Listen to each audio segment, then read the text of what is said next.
All right. So here's the actual balance sheet, income statement balance sheet. So let's start this off. You might want to take out paper, take out notes, because you're going to need to know this for your project. I expect you to build a pro forma for your project.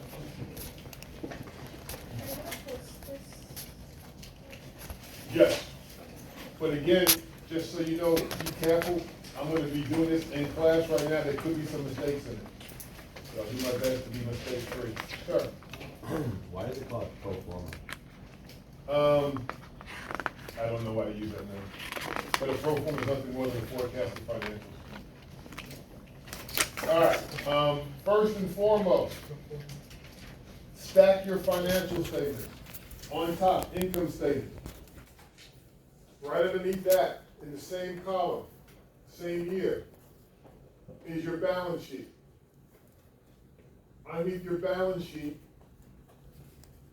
is your statement of cash flow. So we're going to stack these. The next thing, when you download your financials, some systems financials will read from right to left. You need your financials going from left to right, which means you might have to actually go in there and do some cutting and pasting, because we're going to build from left to right. So we're going to put 2016, 2017, 2018, we're going to keep building to the right. All right, now, in this column, I'm going to call this column percent. I'm actually going to go figure out my percentage of sales right now. I'm going to move this over a little bit because I'm only going to work with the last year. 2018, 15 is my base year. So there's my revenue. Here's my cost of goods sold. So all I'm going to do now is I'm going to do equal sign, cost of goods sold divided by sales, right? And by the way, let me do this real quick when we format this. Percent. I'm going out 2 decimal places. All right. So cost of goods right now is 41.57% of sales. Gross profit margin is a calculation, not a percentage of sales. I'm not going to do that calculation. I might want to know what my gross profit margin is, but to build up my pro formas, I don't need it, so I'm not going to put it in. I'm going to do the same thing for my selling and admin expenses. I'm going to take that, divided by that. Now, does F4 work on this keyboard? Of course it does. How do you do that FN on the bottom?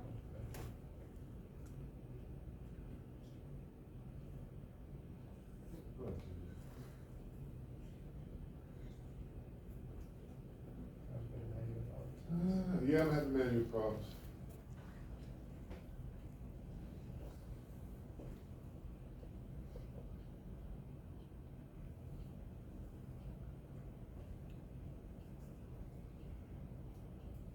All right, I'm gonna leave it alone because I'm already know it. Equal sign 41 divided by that. I'm gonna figure it out because I'm gonna need it. All right. So again, what do we know? Our selling and admin expenses, 12% of sales. Now it says here, there's no depreciation. Is it possible this company has no depreciation? They took the depreciation and they lumped it into their selling and admin expenses. All right? So I'm gonna, down here real quick. There's 2 places I can calculate depreciation. I can go to the balance sheet, and I can take the difference in my cumulative depreciation from year 1 to year 2, but I don't like that. It's too much work. I'm gonna go down here to my statement of cash flow, and see that depreciation number right here for depreciation amortization? I'm gonna take that number and divide that by sales. There's my depreciation, right here. I'm gonna put a little color on this so you guys can see what I did. All right, going back up top now.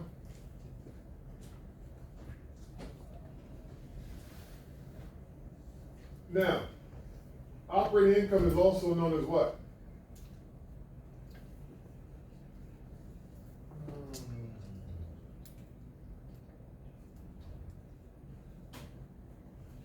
All right.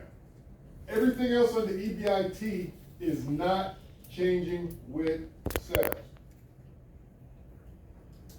Do you understand? Interest expense is not changing with sales. Interest expense is changing with what? If we need to raise more debt, if we retire debt. Now, some of you might have a company that the interest expense is not a negative number, but a positive. Let me explain what's going on here. This corporation has interest income, which means they own some type of investment that's paying them interest. And they also have issued some bonds where they're paying out interest. That's why you have a net number of 817. There are some corporations that actually have more interest income than interest expense, and this number actually could be positive. Are we understanding? If that's the case, that would be other taxes. In other words, that would actually be included in the taxes. You understand? All right. None of these items are changing with sales. None of these items are changing with sales. And so all the way down to here. Now, there's my net income right here. Here's my preferred stock dividends. Now, I don't know why this is here. I'll tell you why, because I can't find preferred stock anywhere. And I don't remember what company this is. All right. Oh, here's, by the way, I calculated my payout ratio. If that's my payout ratio, what's my retention ratio? 197.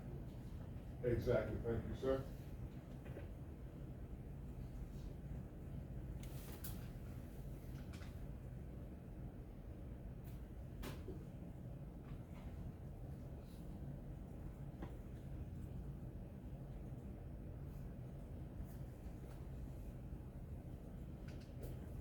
All right, so we got that. Add a little color so you guys can recognize. Actually, all this stuff was added on.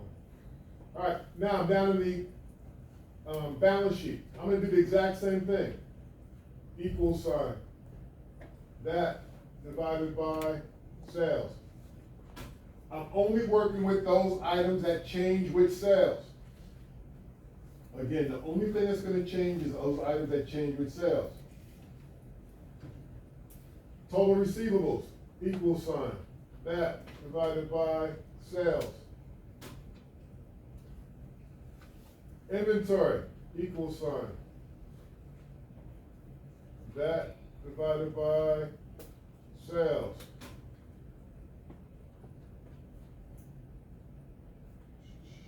Deferred taxes, current, deferred, part of operations, yep. Divided by sales. Why it's taking longer than I thought because I can't work this. That divided by sales. All right, so they're my total current assets. All their current assets that I have that are changing with sales. I only want the gross number for plant, property, and equipment, equal sign. That divided by sales. Now, I'm down here in my long-term assets. Long-term investment, part of operations.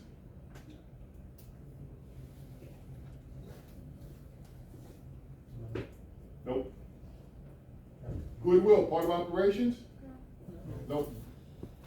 Other intangibles, part of operations? Nope. So none of these are changing with sales. So you're basically done with the asset side. Let's go down to liabilities. Accounts payable changing with sales? Yeah. Yep. I figured out what I was trying to ask. Is there an industry standard at what rate you should increase your expenses, that your revenue should go up to where it's not worth it to be spending that much? We can come up with the industry average ratios, which is what they did in the spreadsheet. Remember this, on the PowerPoint, they showed Hatfield and they showed the industry. But that's basically just, how can I put that? That's what the industry's averages. Doesn't mean that your company's numbers could be better or worse. It doesn't mean that your company's doing better or worse. So you That makes shouldn't like sense. use that as like a, Well, here, let me rephrase it. If I pull up the industry average for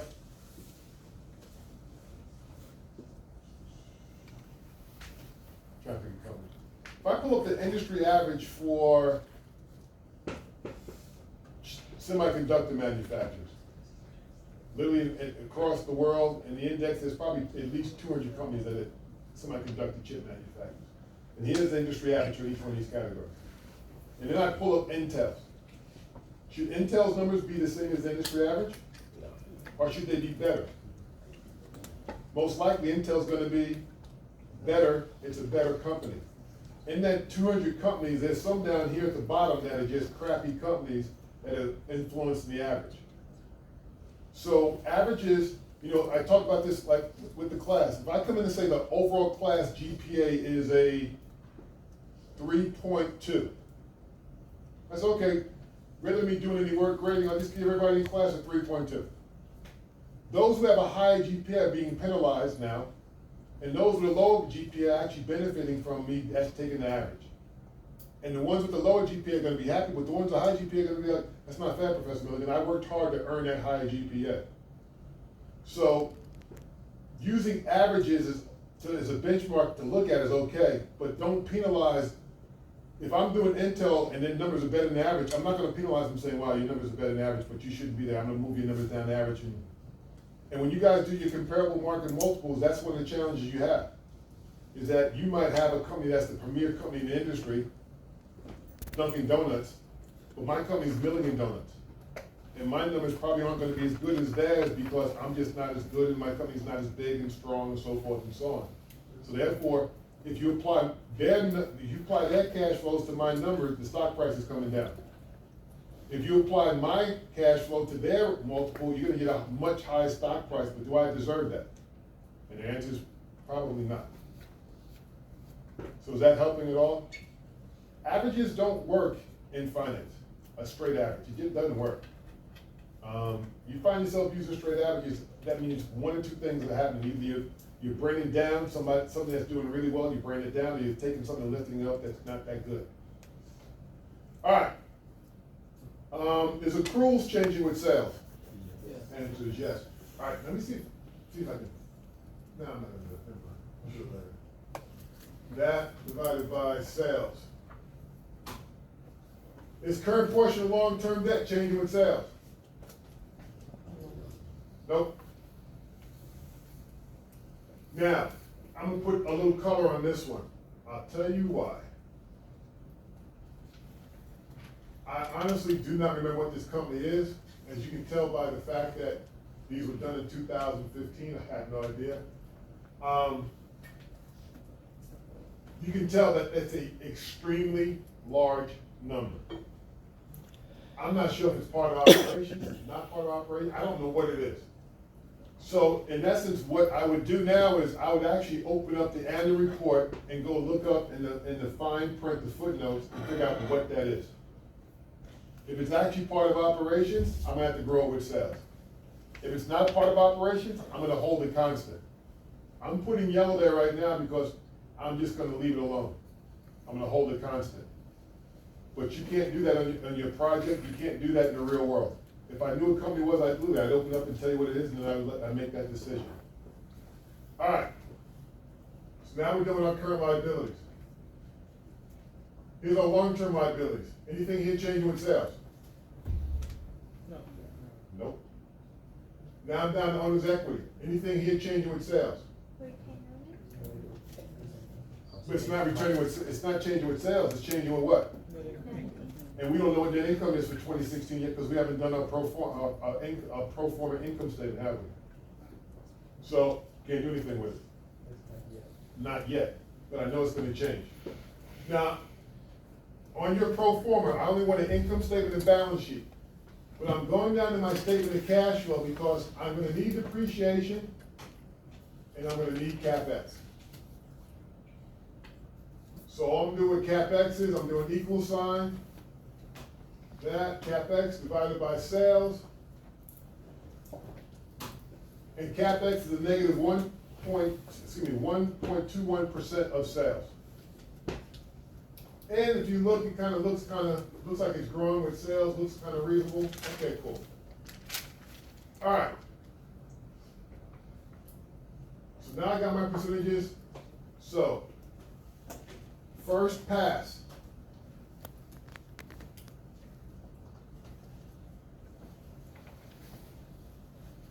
(2016).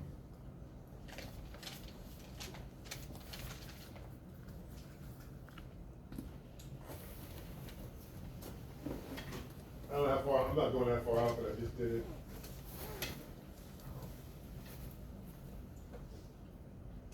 All right. I'm making this number up. Did you hear me? I'm making up the growth rates.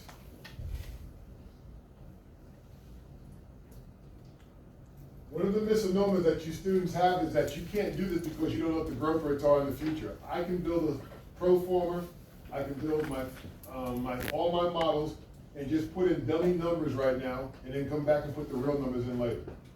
Is that making sense? All right, so I'm gonna put that as 20%. Most likely what I would do if I were you, I would look at what it was the past 2 or 3 years and use that number till you can go forward. I'm using 20% because I want this to do something. I want to make something happen. So I'm doing 20%. So here's my revenue. My revenue for 2016, first pass. It's 18.8. This keyboard's killing me. Times parenthesis 1 plus.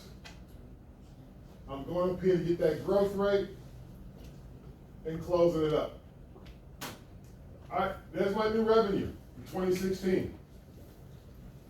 You already know what I'm gonna do next, right? I'm coming down here. For my cost of goods, I'm taking, equal sign, I'm sorry. Equal sign, I'm taking that. I'm timesing it by my sales. There's my cost of goods sold.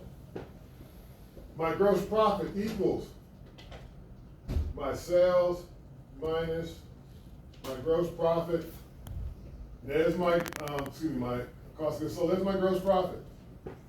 Now I'm coming down here to my cost of, my selling and admin expenses. Equal sign. That.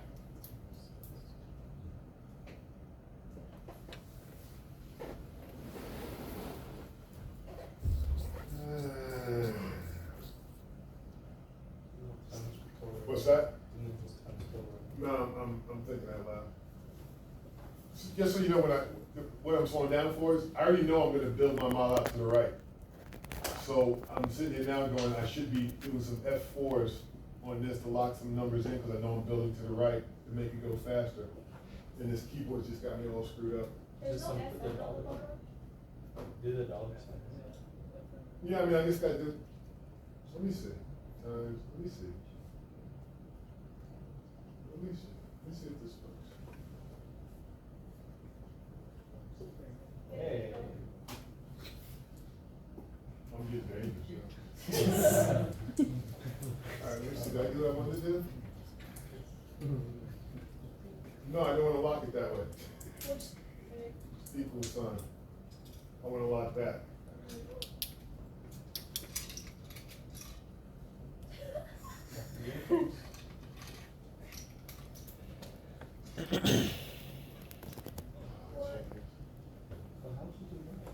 That's what I wanna know.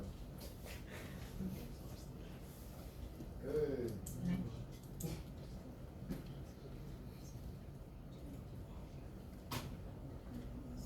All right. And then we have other expenses, equal sign. You locked it 12.40%? Yep. Because he's gonna build it out. I'm going to the right, I'm building to the right. But that's gonna stay constant, right? You know, I can override that anytime I want. All right. Boom, boom, boom. So equal sign, sum, parenthesis.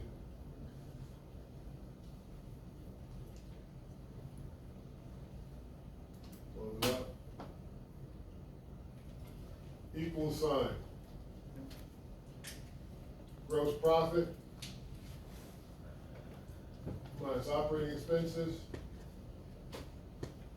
All right, everything else is held constant. Equal sign.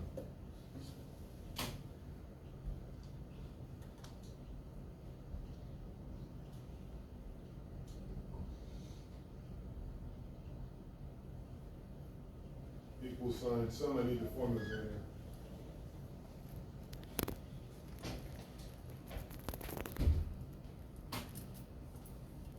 Alright, again, everything's held constant, right? Only thing that's gonna change is I gotta see it eventually is my taxes.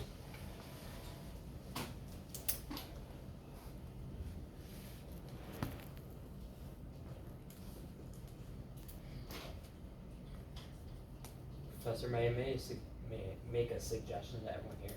Sure. The Student Finance Association will be hosting their first workshop on financial modeling next Saturday, October 19th, and we'll be doing exactly like this, where we'll be Yep. going through a company's financials and be forecasting models like this. So Is that an open invite? Uh, In the past, students had to be invited by the professors, that's why I'm asking. yeah, like we typically try to have it as, I'd have to talk to Ray, our president, about if it's members only or whatnot, but, you know, it's never too late to get your membership, and if you want to, you know, that's a really good resource where we go a little bit hands-on and a little bit more extended time to go over these things. So my other question is, Just YouTube it. Yeah, that too, we have LinkedIn Learning now on these resources. I'm sorry, equal sum, but I want to parenthesis, equal sum. I can't do equal sum, can I? Yeah, I could do equal sum. What time is it It's in the morning, like, I think 10 to 12. Equal sum plus that plus that. Alright, cool. Again, we're holding all this stuff constant. Oh, by the way, which you remind me of, you guys, you should already have your financial statements for your company. If you don't have your financial statements by now, you got a problem. You're behind. The other thing is, for those, if you're having a problem finding financial statements, two places that you can go. One, go to the company's website, pull it right from the company's site, actually three places. A lot of companies will put their financials in an Excel spreadsheet because they know people like us are around and want to work with them. If they have it in the PDF where you can't get it in Excel, go to the SEC's website and you can get it for free. Or go upstairs to the lab and go get on the Bloomberg machine and download it from Bloomberg. Do we need to do that game thingy to get that, or The game thing. like it's like 3 days worth of Bloomberg? No, you just need to, all you guys, everyone here, you have access to Bloomberg. All you gotta do is use your student, if you don't have a password, your student email address would be good enough for you to get a password, and then you can actually go on Bloomberg and use it. If you've never used it before and you haven't watched the videos, you're gonna find it difficult. Has anyone here actually done the Bloomberg for extra credit? So you know all that stuff is out there? You It's did extra credit for us, right? You did the DMC? The BMC? Yeah, I'm still doing it right now. Is it extra credit for us? No, would you like it to be extra credit? Yeah. No. Yeah, extra credit. No problem, extra credit. Yeah. Yeah. What does that certification mean though? What can I do with Put it on it? your resume. All it means though is I can use the website. All it means, whoa. All it means is that you watch the videos. You're right. But the finance industry uses Bloomberg. So if I'm sitting there looking at two resumes and I like both candidates and one's already been trained on Bloomberg and understands Bloomberg and the other one doesn't, it might be enough to give me a nod to hire the one that knows it because I can spend less time teaching them how to work Bloomberg. And you're gonna work it. Most firms, they're using Bloomberg. Anyone here use Capital IQ yet? S&P Capital IQ? So it's Bloomberg, S&P Capital IQ, and Reuters. If you're working anywhere in the street, most likely you're using at least one of those, in some cases, most likely two of them. All right, but definitely. I don't know what for Rosenthal's project we had to get the bank statements, right? Like the whatever, like the numbers for the bank, same thing. And like there was hella websites that like sell like their service of numbers that they run, like their own financial Yeah, model. Bloomberg is. There's like hella websites that sell. See if I can remember the numbers. For a corporation, I think Bloomberg costs like 15 grand a year per terminal. It's not cheap. But Bloomberg, by far, especially if you're trading fixed income, the only place you can find all the data for fixed income trading and investments is Bloomberg. That's how Bloomberg became Bloomberg 30, 40 years ago. Bloomberg was the only place you could actually get bond quotes. I used to actually do my contest, my bets. I used to sit in class and pull up a bond and say, I'll bet that no one in class can find me a bid and ask price, an active live bid and ask price on this bond right now. And the guys would take out their phone, ladies would take out their phone, and I'm like, I'll bet you. And the reason being is because you can't find that data anywhere. Bloomberg was the only place you could find it. Other places are starting to do it. Like if I ask you now to go on your phone now and pull up the current bid and ask on a bond, I can almost guarantee that no one in this classroom can do it. Unless you have Bloomberg on your phone, which you could have Bloomberg on your phone. So if you're trading fixed income, you're trying to do anything with fixed income, you're working with Bloomberg. All right, I'm holding all these numbers constant, Control D. I'm gonna do an equal sum, parenthesis.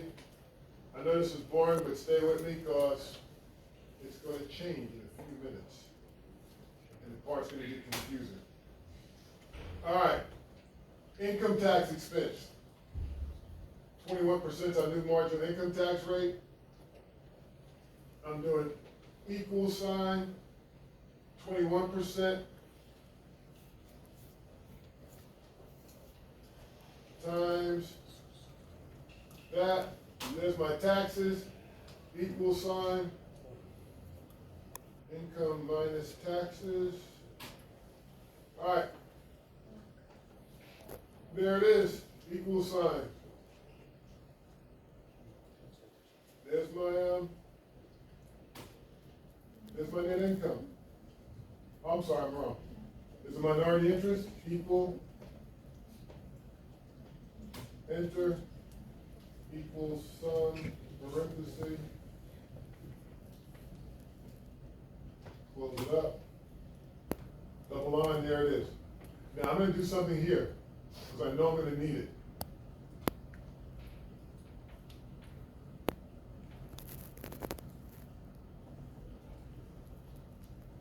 Retain earnings.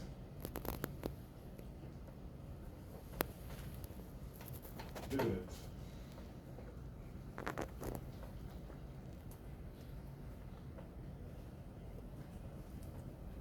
Equal sign.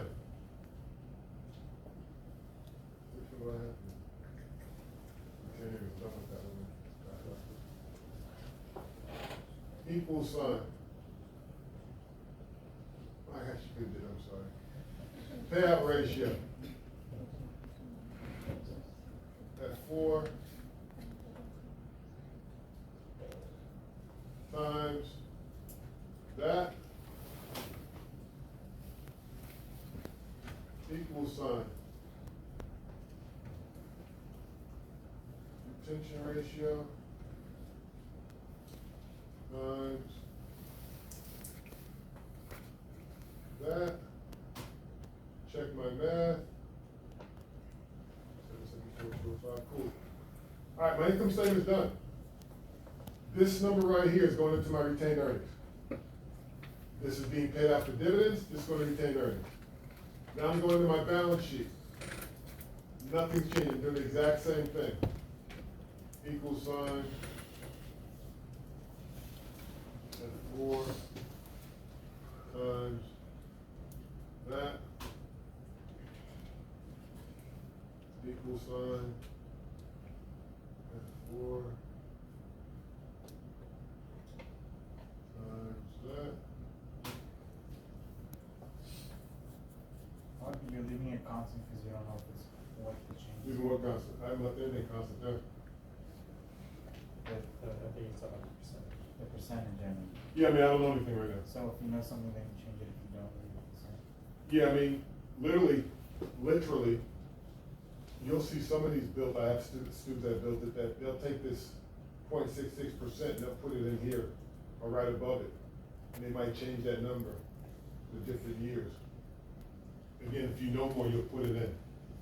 So right now, we're holding everything constant, but that's why I said I can supersede this.